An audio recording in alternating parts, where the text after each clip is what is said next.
इस दास ने तो न्यौछावर कर रखा है जीवन परमात्मा के लिए। परमात्मा के बच्चों तक इस तत्व ज्ञान को पहुंचा कर छोड़ूंगा, चाहे कुछ भी बीतो मेरे साथ।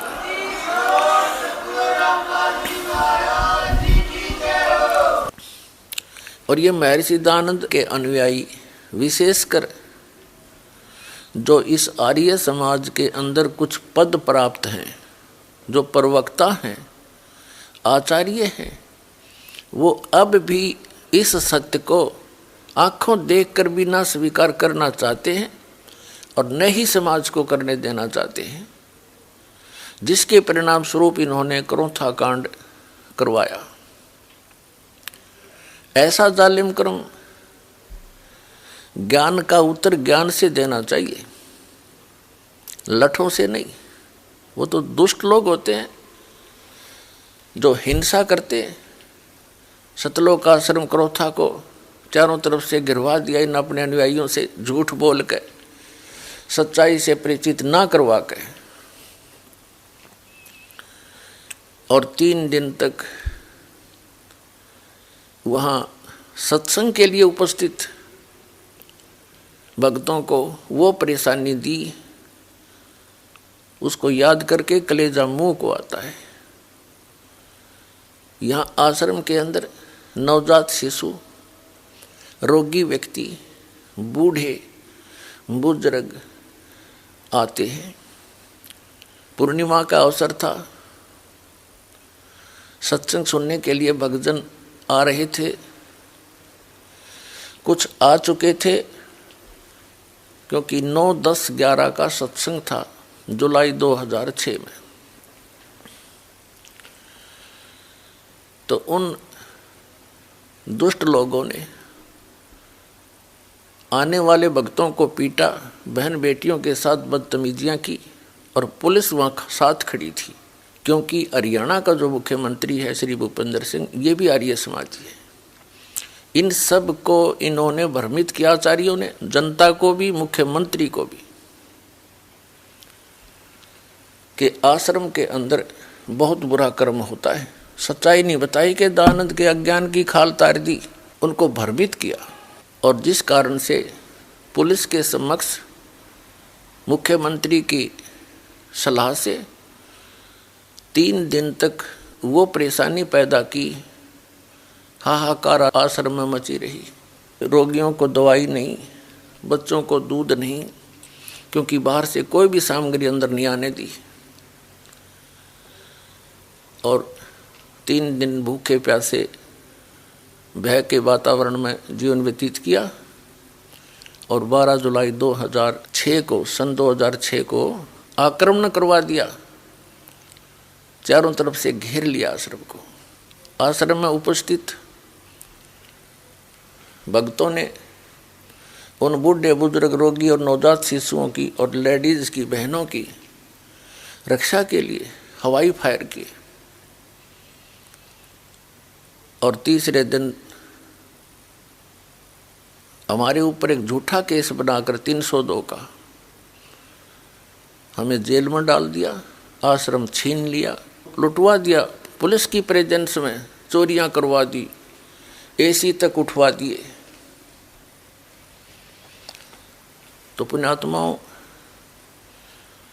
इस सब जुल्म का कारण वो आचार्य हैं,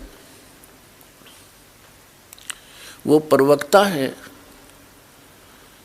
जिनको स्वयं ज्ञान नहीं था कि महर्षि दयानंद सचमुच इतना बुद्धिहीन था। न उसको वेद ज्ञान था, न उसको खगोल भगोल का ज्ञान था, और न ही वो समाज सुधारक था। ये उनकी पुस्तकों में लिखा था, दास ने पढ़ा और आपके रूबरू कर दिया। तो इन आचार्यों को, इन प्रवक्ताओं को समस्या पैदा होगी कि तुम्हारे ही अनुयायी तुम्हें धिक्कारेंगे कि अब तक तुम के पढ़ा करते, इसमें क्या बताया तुमने, हमारे को लोक वेद सुनाते रहे।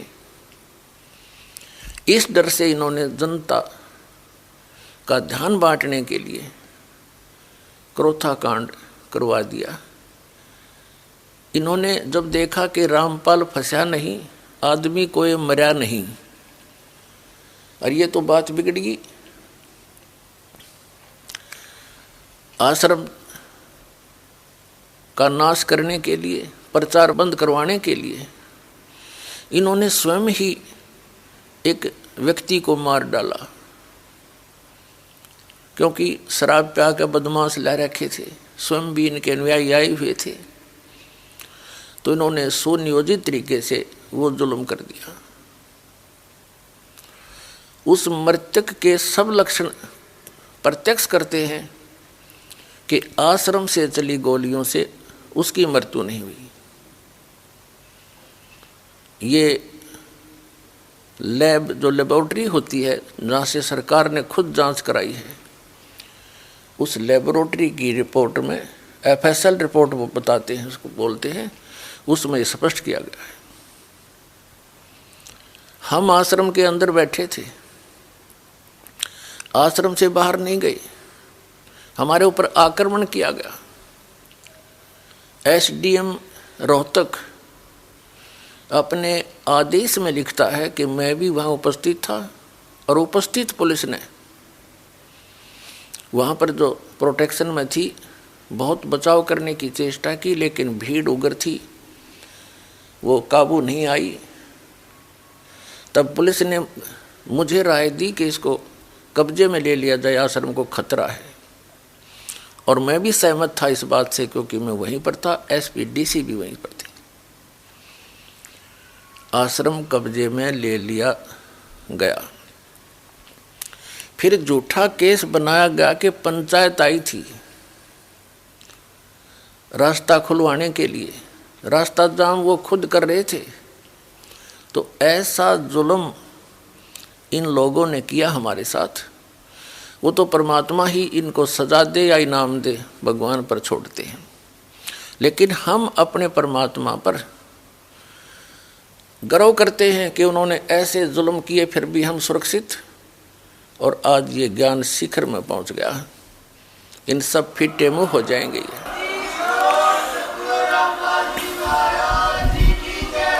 गदर मचा रखे नकली संतों, आचार्यों, शंकराचार्यों ने, दुनिया डबो दी। इतने बोल जी उनको नाश करें।